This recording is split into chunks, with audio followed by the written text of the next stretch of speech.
مالی خاندان غیرت والے ہوتے ہیں وہ تو اپنی بچیوں کو سینے سے لگا کے کہتے ہیں اگر ڈولی میں جائے تو ٹھیک ہے، دو تیرے لیے اللہ نے ڈولیاں رکھ دی، ایک ڈولی میں تُنے سسرال جانا ہے، دوسری ڈولی میں تُنے قبر میں جانا ہے۔ یہ غیرت والی عورتوں کی نشانی ہے۔ جناب سیدہ فاطمہ الزہرا رضی اللہ تعالی عنہا امام الانبیاء صلی اللہ تعالی علیہ وسلم کی پیاری بیٹی ہے، جس کے بارے میں رسول اللہ صلی اللہ علیہ وسلم نے ارشاد فرمایا خیر النساء،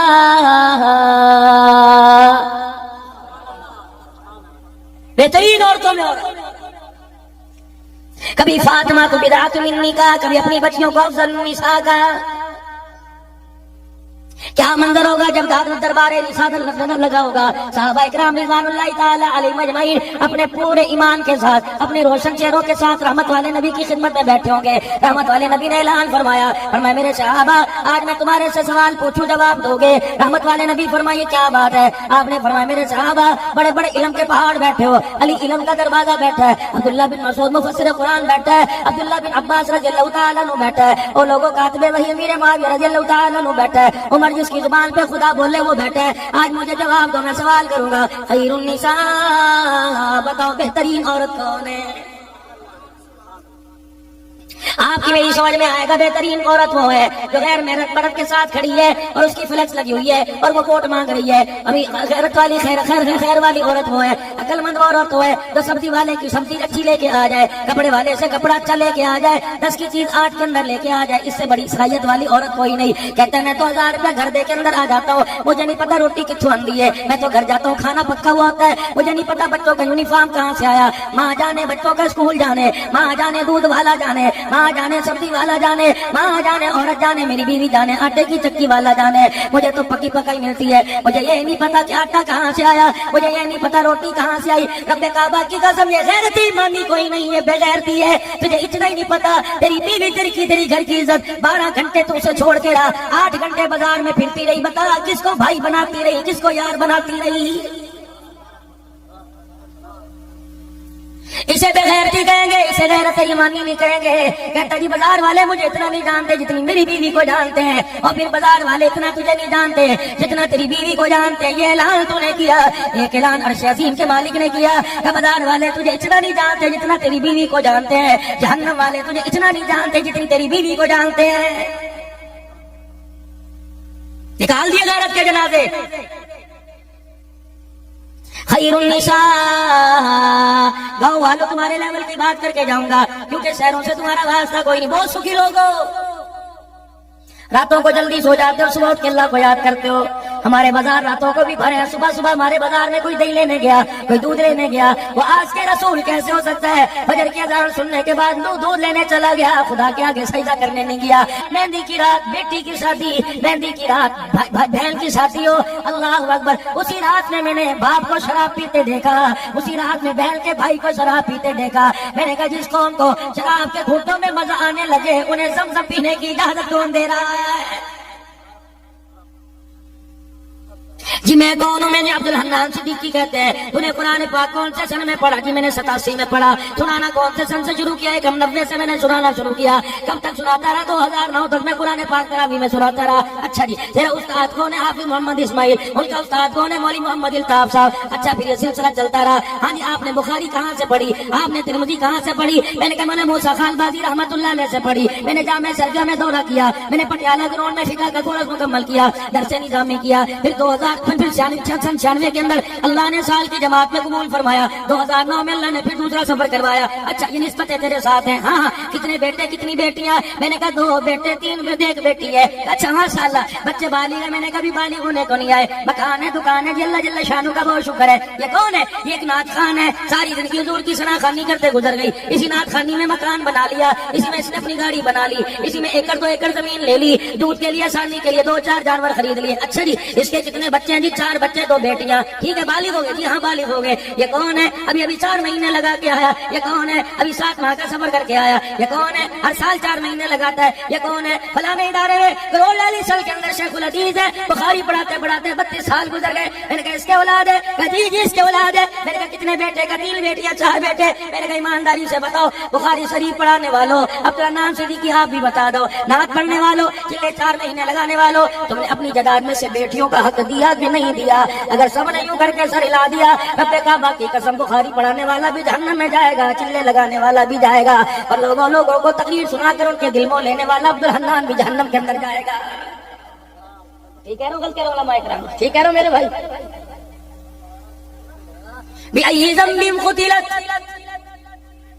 بیٹی جھولی میں اپنے حق لے کے آئے گی, الہی برتن منجواتے رہے, الہی بھائی جوتیاں پالش کرواتا رہا, الہی ایک گھر میں تو ایک ہیرا بن کے گلاب کی کلی بن کے گئی تھی, پروردگار عالم نوکروں کے بھی کپڑے دھوئے. اللہ جل شانہ فرمائیں گے کیا بات ہے, کیا باپ کے گھر میں رہی باپ نے رلایا, شوہر کے گھر میں رہی شوہر نے رلایا, بیٹے کے گھر میں رہی بیٹے نے رلایا.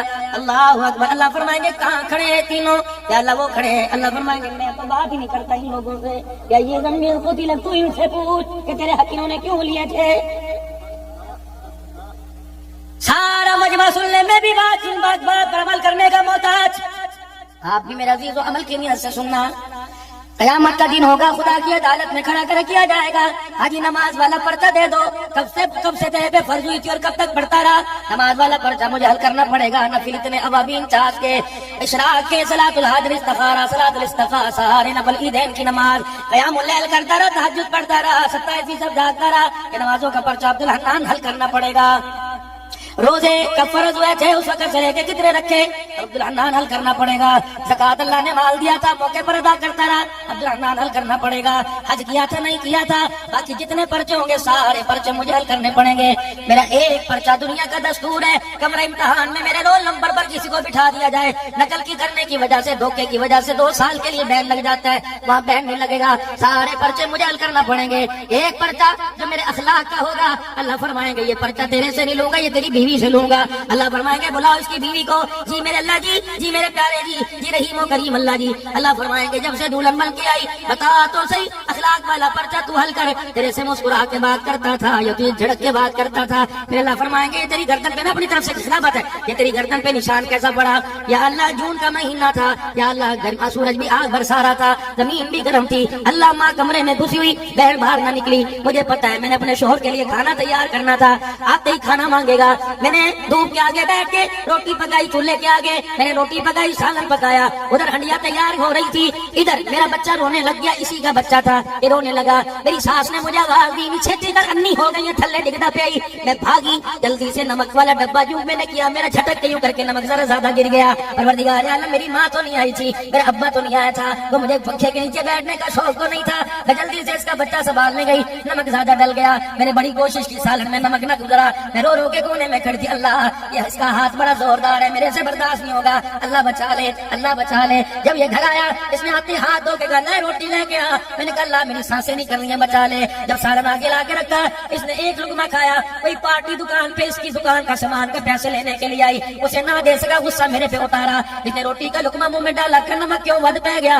میں نے کہا بچہ اٹھانے گئی تھی, اتنی بات پر اس نے سالن والی پلیٹ یہاں ماری, الہ العالمین اسی گرمی میں اتنا بڑا چھالا یہاں پڑ گیا. یہ ساری رات مجھوں کو وٹ دے کے سوتا رہا, میں ساری رات ساڑ کی وجہ سے روتی رہی. اللہ فرمائیں گے لاؤ اس کی نمازیں, لاؤ اس کے روزے, لاؤ اس کے حج, وہ گٹھڑی بنا کے اللہ منہ پہ مارے گا.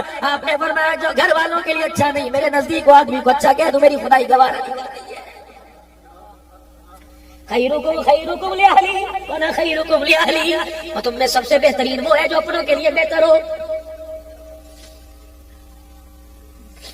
صحابی نبی کی خدمت میں بیٹھا ہوا ہے, آواز لگی بِأَمْوَالِكُمْ وَأَنفُسِكُمْ ذَلِكُمْ خَيْرٌ لَكُمْ إِن كُنتُمْ تَعْلَمُونَ.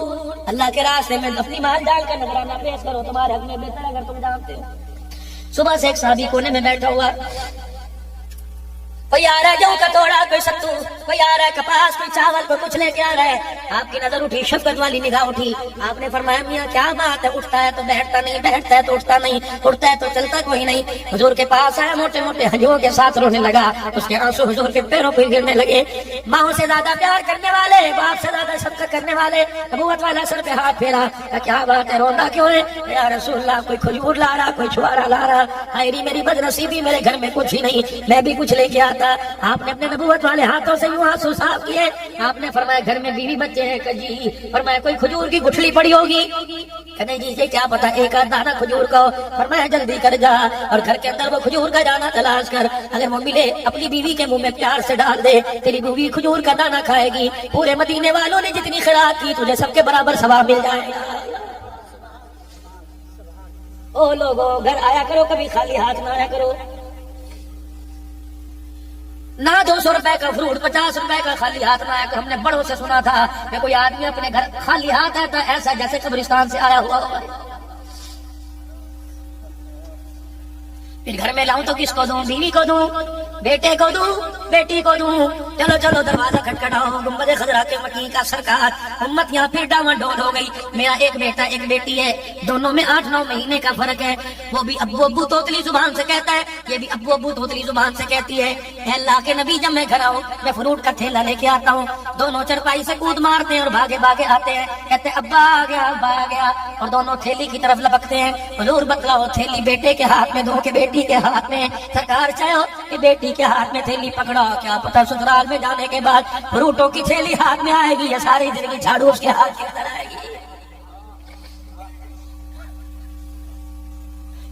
او لوگو اللہ سے بیٹی مانگو اور نرینہ اولاد کا بھی سوال کر. ہائے میری بد نصیبی. جو ادھر کان میں کہتا ہے مولی صاحب دعا کر دے, مولی صاحب دعا کر دے. کیا دعا سکھلائی پروردگار عالم نے اپنے پیارے حبیب کو. فرمایا اگر تم نے کلمہ پڑھ لیا, مال تو تمہاری جوتیوں کا صدقہ ہے, سونا تو تمہاری جوتیوں کا صدقہ ہے, یہ کپاس تو تمہاری جوتیوں کا صدقہ ہے. میرے سامنے کبھی مال نہ مانگا کرو. مسلمان کی شایان شان ہی نہیں کہ وہ مال مانگے. مسلمان تیری شایان شان نہیں کہ تو دولت مکان مانگے. یہ تو میں تجھے کلمے کی برکت سے دوں گا. یا اللہ پھر کیا مانگو؟ کہ جب بھی مانگنا ہو دعا میں بتلاتا ہوں, ہاتھ اٹھایا کر کیا کہ ربنا هب لنا من ازواجنا وذرياتنا قرة اعين واجعلنا للمتقين اماما. اللہ میری بیوی کو, اللہ میری بیٹے کو, اللہ میری بچی کو میری آنکھوں کی ٹھنڈک بنا دے. یا اللہ انہیں وقت کا امام بنا دے. اور دنیا مسجد کا امام مانگتی ہے, اللہ وقت کا امام بنانا چاہ رہا ہے. یہ اللہ سے دعا کیا کرو, اللہ میرے بچوں کو وقت کا امام بنا, میرے گھر کو جنت بنا, میری آنکھوں کی ٹھنڈک بنا. یہ اللہ سے مانگو. میرے پوچھا جا کے دروازہ بجایا, ہاتھ جوڑ کے کھڑا ہو گیا. میرے کہا ترفعوا اصواتکم فوق صوت النبی, کیا تو اونچی آواز سے کھانسنے کی اجازت نہیں. فرمایا اگر ادب سیکھنا ہو صدیق سے سیکھو. کیوں کھانسی دبا کے بیٹھا ہوا ہے؟ میں نے کہا تو یار غار ہے, تو ہمراز ہے, تو حوض کوثر کا بھی ساتھی, تو غار ثور کا بھی ساتھی, تو مزار کا بھی ساتھی ہے. ابو بکر صحابہ وہ کچھ نہیں پوچھتے تو تو پوچھ لیتا ہے, بتا تو صحیح. کہنے لگے لا ترفعوا اصواتکم. میرے دل کے اندر تھا میں بھی ہنس ہنس کے پوچھوں. اللہ کی طرف سے جبرائیل آرڈر لے کے آ گیا. فرمایا صدیق آپ بے شک سسر کیوں نہ ہو, بے شک تیرا داماد کیوں نہ ہو, لیکن خبردار ادب کے معاملے میں برابر ہونا پڑے گا. اور صدیق صداقت کا تاج تو تجھے پہنا دیا, لیکن تجھے بھی میرے محمد کے سامنے آنکھ اٹھانے کی خدا اجازت نہیں دے رہا.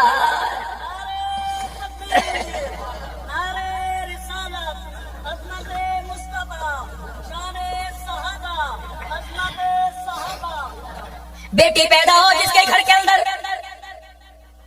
بیٹی پیدا ہو جائے جس کے گھر کے اندر, کبھی منہ نہ بنانا. بیٹا پیدا ہوتے کہتے پہلے میں کروڑ سے مٹھائی لے ہوں, بعد میں آ کے تیرا دیکھوں گا.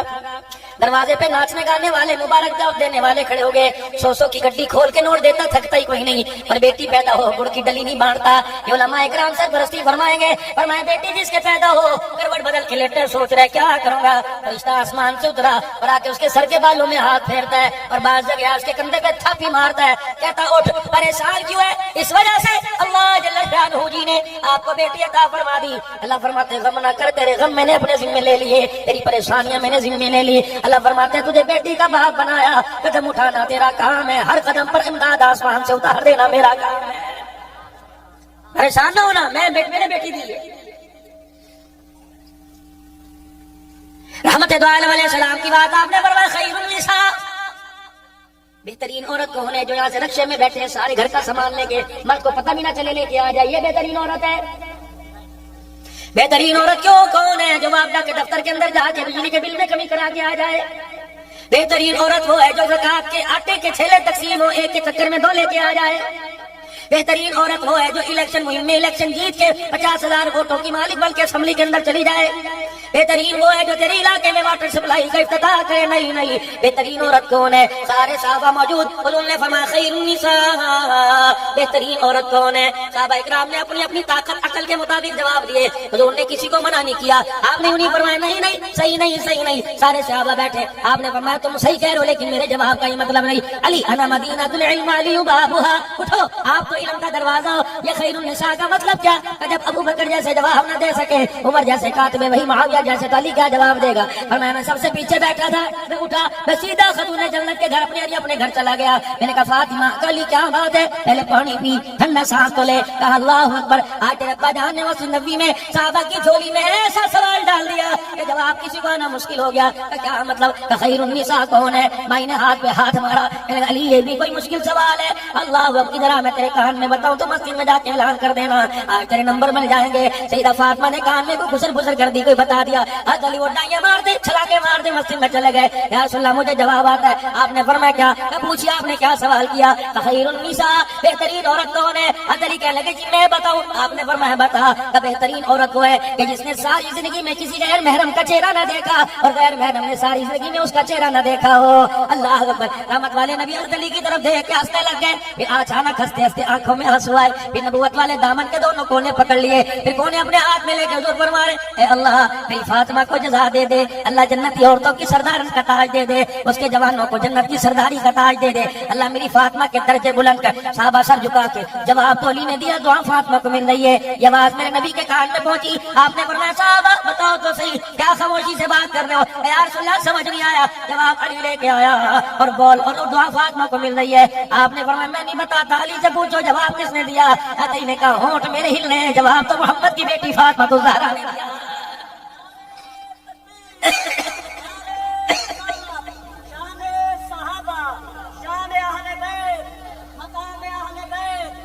پندرہ منٹ ابھی باقی رہ گئے انشاءاللہ.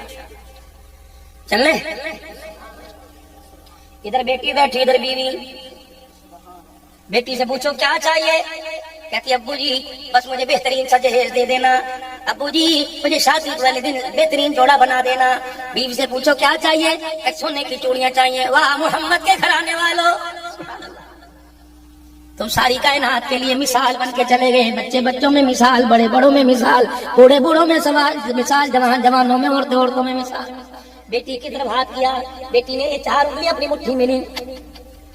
ہونٹ ہل رہے ہیں, آواز باہر نہیں آ رہی. کان سیدہ فاطمہ کا لب مبارک کو لگا. بیٹی تیرے ابے کو تسلی چاہیے, بتا تو اپنے باپ کے باہر زندگی کیسے گزارے گی؟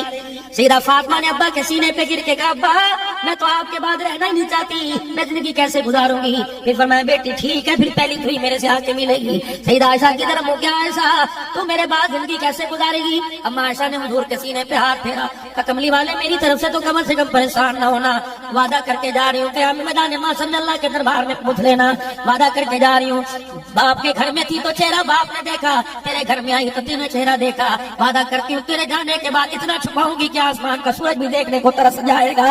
اور میرے عزیزو سیدہ عائشہ کی سہیلی حضور کی رحلت کے بعد, نبی کے پردہ فرمانے کے بعد اما عائشہ کی سہیلی آئی, دروازہ بجایا. بندق الباب, کون دروازے پر؟ تیری سہیلی وہ تھے جو تیرے اماں کے گھر میں کڑیوں پٹولوں سے کھیلا. اچھا وہ آئی ہے, آجا آجا. جب سہیلی آ گئی کیا بات ہے؟ اے عائشہ منہ تو ادھر کر, پھر میں تیرے سے بات کروں گی. اما عائشہ نے بتاؤں کیا کیا؟ حضور کی قبر مبارک کی طرف انگلی کا اشارہ کیا. کئی سنوتے والے سے جاتے وعدہ کر لیا تھا کہ تیرے بعد منہ کسی کو نہیں دکھاؤں گی, کہ مردوں کے بارے میں کہا ہوگا, عورتوں کے بارے میں نہیں. کہ میں نے وعدہ کیا تھا سورج کی کرنوں کو چہرہ نہیں دکھاؤں گی. سورج میرے گھر میں پوری آب و تاب کے ساتھ چمک رہا ہے. کہا عائشہ سورج سے پردہ کرنے کا کیا فائدہ, اور سورج سے پردہ کرنے کا تو نہیں کہا. اللہ اکبر, تمہارے لیے شریعت اور ہے, محمد کے گھرانے والوں کے لیے اور ہے. کہ میں نے وعدہ کیا تھا آنکھ بھر کے سورج کو نہیں دیکھوں گی, اس لیے صبح صبح ہے سورج چڑھا ہوا ہے. میں نے کہا اس لیے نہیں ڈالتی, پتہ نہیں میرے ساتھ کتنے غیر محرموں کی نگاہیں سورج کو دیکھ رہی ہیں. میں نہیں چاہتی غیر محرموں کے ساتھ میری نگاہ مل جائے. اللہ اکبر. کون ہے؟ حضرت حسین رضی اللہ تعالیٰ عنہ کی ہمشیرہ حضرت زینب رضی اللہ تعالیٰ عنہ. کون ہے؟ حضرت حسین رضی اللہ تعالیٰ عنہ کی ہمشیرہ حضرت زینب. کہاں نہیں؟ یحییٰ بن معین رحمۃ اللہ علیہ وقت کا بہت بڑا تابعی ہے. کربلا کے واقعے کے بعد ان کی دیوار یحییٰ بن معین کی دیوار کے ساتھ تھی. یحییٰ بن معین سے پوچھا آپ تو وقت کے تابعی ہو, آپ تو وقت کے فقہ کے امام ہو, آپ تو وقت کے محدث ہو, زینب کتنی اتنی مرتبہ تیرے سے مسئلہ پوچھنے آئی ہوگی. یا بن معین اپنی مسند سے کھڑے ہو کر چیخے مار کے رونے لگے. کہنے لگے مسئلہ تو دور کی بات ہے, 15 سال میں نے اپنی پڑوسن کو کبھی برقعے کے اندر بھی نہیں دیکھا ہے. سنا تھا یہ نبی کی زینب رہتی ہے. عبداللہ بن جعفر کی بیوی بنی, بیمار ہو گئی, بستر پہ لیٹی. عبداللہ بن جعفر کہنے لگے میں تجھے اپنے ساتھ ڈاکٹر کے پاس طبیب کے ساتھ لے جاؤں. تیرا نونا اتنی تو اجازت دے کے گیا. ہونکا بھر کے اپنے شوہر کا ہاتھ پکڑا. کہنے لگی نانا امت کو اجازت دے کے گیا, آل رسول کو اجازت نہیں دے کے گیا. اگر ڈاکٹر کے پاس جانے کی اجازت ہوتی تو کربلا کے میدان میں خیمے کے اندر بیٹھ کے نہ روتی. جب میرا بھائی نیزے کی ہنی پہ چڑھا ہوا تھا, 70-80 تیز تلوار کے زخم تھے اور زمین پر تلواروں کے سائے میں خون میں لطمت ہو کے خدا کا قرآن سنا رہا تھا. اس وقت میں نے ایک اشارہ کیا, بھائی ایک دفعہ آنے دے, میں تیرے لیے قبر تیار نہیں کروں گی بلکہ اپنی چادر کے کونے سے تیرے ماتھے سے خون صاف کروں گی. تو میرے بھائی نے اشارہ تلکا تھا, اے زینب میرے ٹکڑوں کو پرندے اپنی چونچوں میں لے کے چلے گئے, برداشت کرنا. میرے کفن کو میری بوٹیوں کو کٹڑی میں باندھنے کے لیے باہر آئے گی. تیرے پیر کی جتی پر کوفے والوں کی نظر پڑ جائے گی. محمد پاک کی پاک پگڑی پر لوگوں کی انگلیاں اٹھ جائیں گی. یہاں جو میری مرضی میرا جسم کا نعرہ لگا رہی ہے, کیا تیری مرضی تجھے کپڑے اتارنے کی اجازت دے دے؟ کیا تیری مرضی تجھے یار کے ساتھ ہنی مون یار کے ساتھ لینے کی اجازت دے دے؟ کیا مرضی یہ مرضی کہ باپ بیٹی سے کہ میرے منہ پہ تھپڑ مار اور یار کا ماتھا چوم لے؟ کیا مرضی بھائی کی غیرت کا جنازہ نکال دے؟ نہیں, اگر تیری مرضی تیرا جسم ہے تو میری مرضی میرا جسم ہے. تو گاڑی میں آئے گی, میں تجھے دیکھ کے سیٹ خالی نہیں کروں گا. تو مجھے گالی دے گی, میں 2 گالیاں دوں گا. تو مجھے تھپڑ مارے گی, میں تجھے 2 تھپڑ ماروں گا. تو مجھے گھر سے دھکے دے گی, میری عزت کا جنازہ نکالے گی, میں تیری عزت کا جنازہ نکالوں گا. تب تو سیم برابر. اگر مرضی مرد کی نہیں چلتی تو پھر مرضی عورت کی بھی نہیں چلتی. مرضی بھی خدا کی, جسم بھی خدا کا, اولاد بھی خدا کی, مال بھی خدا کا. میرے عزیزو آج میری مرضی میرے جسم کے نعرے کی تردید کر دو. آج علل اعلان اس قاری عبدالستار کی جامعہ میں علل اعلان کر دو, مرضی بھی